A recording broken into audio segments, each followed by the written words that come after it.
Today was both my first and last day of employment at the human disposal factory. A few months ago, I got laid off from my job. I had fantasized about being let go for months, so when Alan called me into his office that fateful day, I was honestly pretty ecstatic about it. Without getting too much into it, the guy was a complete dick. The kind of boss where everything is urgent until it's not, and everything is a fire drill until he doesn't care about it anymore, rendering my job pretty much pointless, which is sometimes all it takes to want out. So when he started to say, "Mike, it's not you, it's us," I simply interrupted, "No offense taken," and got the fuck out of that place. But looking back on it now, I would have done anything. Begged, bargained, or even bribed to stay there. Looking back on it, I actually had it so easy. All I had to do was just clock in, bite my tongue, and clock out. But my pride, my ego got the best of me. 'Cause when you're out of a job and the bills start piling up, you get desperate. Desperate enough to apply for whatever jobs are available, which can be slim pickings. Jobs like undisclosed company seeks workers for upstate factory. But like I said, I was desperate, so I applied. Sure enough, a week later, a woman emailed me. Sure enough, a week later, I interviewed with her remotely. And sure enough, a week later, she hired me. It all happened so quickly, in fact, that I remember standing there in the woods as I removed my blindfold and walked into the lobby of the factory on my first day, wondering, wait, why did I need to be blindfolded on my way here? What is this place? What will I be doing? And why did you hire me of all people? But after a few months of being unemployed, I was willing to forego a little context for a steady paycheck, or in this case, cash in hand, no questions asked. The office area was pretty sparse, containing just a few desks, of which only one had a computer. It was where she sat, the nondescript woman who had emailed me, who I had interviewed with, and who was now sitting across from me. "Just sign there on the dotted line, Mr. Harris," she said with a smile, pointing to the nearly 40-page at-will employment contract that sat in front of me. I scrolled through it and quickly realized that there was no way I was going to ever read all of it, let alone understand all of it. Like when you turn on a brand new phone and just click "I agree" and "next" 100 times until you get to the home screen. 'Cause what choice do you really have? You need the phone. And, well, I needed the job, so I signed it. "Splendid, welcome to the team," the woman said, holding out her hand. I shook it. She then led me out of the office area, down a long hallway, around a couple corners, and to a very large door which presumably led to a factory. That was the only thing I really knew about the job. "Oh, and remember, because we blindfold you on the way in, and the way out you have no proof that this place exists," the woman added with a smile. What are they fucking cows in there, I wondered, before she noticed that I was laughing to myself. "Mr. Harris," I wiped the smile off of my face, straightened my posture and replied, "Yes, of course, my lips are sealed." But the woman ignored the joke and simply opened the door. At first, all I could see was a divider made up of those clear plastic flaps that hang down from the ceiling that you walk through sometimes to get from one room to another for reasons I don't know, backlit by a bright light. "Fuck it," I said to myself as I stepped through them and onto the other side as the woman closed the door behind me. Slam! It took a moment for my eyes to adjust before everything came into focus. There before me was a massive factory, separated into 3 stations that included a conveyor belt on the left side of the room, an enclosed room in the center of the room, and an enormous dumpster on the right side of the room. On the opposite end of the room I could see a couple doors that led into what looked like long hallways. Having never worked in a factory before, I didn't think much of the setup at the time and was much more concerned with the lack of other co-workers. That is, until they all came pouring in out of the hallways and through the doors, dressed in rubber hazmat-like suits, their faces enclosed by translucent helmets. At first they all scurried about back and forth like ants before splitting up, each co-worker reporting to one of the 3 stations, that is, all but one, who made his way over to where I was standing and greeted me with a smile through his foggy helmet. "Mike, right?" he asked. "Yes, sir, that's me," I replied. "Welcome to your first day. I'm Mark, the foreman. I'll be training you for your first couple days. Now, before we begin, do you have any questions?" I thought about asking, "Yeah, what is it exactly that goes on here?" But I didn't want to rock the boat and just went along with it. Nope," I replied. "Perfect, put this on." Mark handed me a suit of my own. It was heavier than I expected, but with a little help from him, I was able to throw it on and snap my helmet into place. "Perfect. Now let me take you to your station," he continued, walking me over to the conveyor belt, which I now saw entered the factory through the left wall and led into the enclosed room. Several co-workers had now lined up alongside the conveyor belt. Following Mark's lead, I lined up next to them as well, the last in the line and closest to the room. "Now your job is pretty straightforward," he began. Finally, I thought to myself, in a few minutes the conveyor belt is going to turn on and the product is going to come flowing down it. Okay, conveyor belt product, easy enough. Now when they come out, some of them are going to be better restrained than others. But some will undoubtedly be wriggling and writhing all around trying to get off the belt. Huh? What kind of product could this be? All you got to do is keep 'em on it, no matter how hard they try to get off of it. So they end up going into that room right there. Mark pointed to the enclosed room that I was standing right next to. "And what goes on in there?" I asked. "Great question. See, that's the best thing about working here. We each focus on just one station, so none of us need to worry about what goes on at the others. What happens in the room in the center of the factory is none of our business.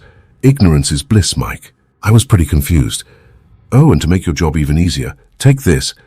He then handed me a cattle prod. Huh? Suddenly, a sign on the wall with the words "on" lit up, and the conveyor belt began to move. "Product moving," called out the foreman. I looked over and saw that all my other co-workers in line also had a cattle prod, each now poised by the conveyor belt in anticipation, ready to use it. And that's when the product started rolling out. The first was a brunette male, maybe in his 50s. It was hard to tell with all of the duct tape wrapped around his mouth and face, his terrified eyes peering out behind a mask of silver. He was lying on his side, his hands bound behind his back and his legs tied at his ankles. "What the fuck? No, it can't be. Oh, and one more thing. If you let them escape, the boss will kill you too," Mark added, before laughing menacingly. "Two?" I asked, confused. "Oh no, I spoiled it. I usually tell new employees on day 2, but I've never been much for surprises. The people that come in on the belt, they get killed in the room. Then we toss them into the dumpster." I didn't respond. I was too distracted by the man rolling past me on the conveyor belt, his eyes growing wide as if to say, "Help," his screams muffled by the duct tape. "Go for it. Give him a little tap with the cattle prod," Mark suggested, but I found myself unable to move as the bound man drifted by me and into the room. "No worries, you'll get the hang of it," he reassured me. A minute or so later, screams could be heard coming from the room, followed by silence. And then, slam, the sound of a body dropping into the dumpster. This went on about 9 more times. On a few occasions, some of the products, as they called them, attempted to flee from the conveyor belt, but were met with prodding by my co-workers and then guided into the enclosed room. Being the new guy, Mark watched my every move very closely to see how I would handle an escape attempt, but by the time each product passed by my post, they were each much too exhausted from the cattle prods to put up a fight. Watching the 10th product drift into the room, I was suddenly startled by the sound of a bell tolling. Ding! And the foreman yelling, "Lunch break," as the conveyor belt rolled to a stop. Lunch was pretty normal. A co-worker went around and took each of our orders using a delivery app, apparently from a place close by with a 4.8 star rating. I then followed Mark down one of the adjacent hallways and into a cafeteria where all of the employees were sitting and chatting casually. "Where you from?" he asked me nonchalantly. But I was too disturbed by what had just happened to answer his question. So, would it be too forward to ask who those people are?" "What people?" Mark replied. The tied-up ones that are being fed into the room by a conveyor belt, killed and dropped into a dumpster." "Oh, right, them. Honestly, no one really knows. Some think that they might just be innocent civilians. Others think that they may owe somebody money. I like to think that they're criminals that really, really deserve it. Helps me sleep better at night. But at the end of the day, we're not sure who they are or who hires us, so we'll never know." I didn't know what to think about any of it. When the food showed up, I was much too sick to my stomach to eat. I just pretended to, as to not tip anyone off to the fact that I was freaking the fuck out on the inside. But before I knew it, the bell tolled again. Ting! And the foreman yelled, "Back to work," as the conveyor belt began moving again. "Only 10 more and I can get the fuck out of this place," I thought to myself. But this batch of product was particularly squirmy. You see, when the next individual came rolling down the conveyor belt, wiggling and writhing, kept only on course by the constant prodding of my fellow linesmen, It became clear that there was no way I was getting out of my service this time. But when he finally rolled past me, kicking and screaming, in an attempt to roll off of the conveyor belt, I froze again, haunted by the fear in his eyes, and unintentionally allowed him to escape. He didn't make it far. In a matter of minutes, my colleagues had picked him up and thrown him back onto the belt, a one-way ticket to his inevitable demise in the enclosed room. That's when they all turned and looked at me, and the foreman yelled, "Insubordinate! Throw him onto the conveyor belt too." Mark pointed top me, then to the conveyor belt, before they all charged at me.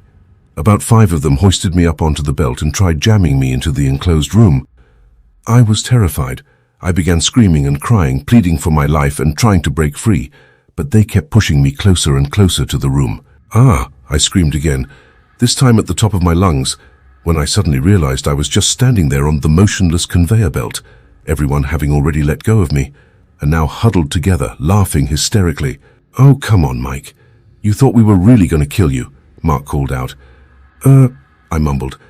"Don't be silly, we only killed the product." All of my co-workers burst out laughing again, before the foreman walked over and patted me on the shoulder. "Now, why don't you go ahead and leave early today? I know the first day on any job can be a lot." I was then escorted out of the factory, back through the plastic flaps, back through the door that led into the factory, back through the office, past the woman sitting at the computer out the front entrance, and over to a car where someone was holding a blindfold, ready to escort me back. And so when I got home, I did what anyone else would do in my position. I sat down at my computer and wrote a resignation letter, careful not to mention any of the horrors that I had seen. It is with both disappointment and excitement that I received another more fitting opportunity elsewhere, and so I must unfortunately terminate my employment. I greatly appreciate the opportunity and wish you all the best. Sincerely, Mike. I was lying, of course, but I thought it might soften the blow. As my old boss Mike would have said, "It's not you, it's me." And like that, I hit send. Click, before sitting back and hoping that they'll reply amicably. That was 10 minutes ago, and today was both my first and last day of employment at the human disposal factory. Thank you for watching. If you enjoyed the video, hit like. If you would like to see more, feel free to subscribe.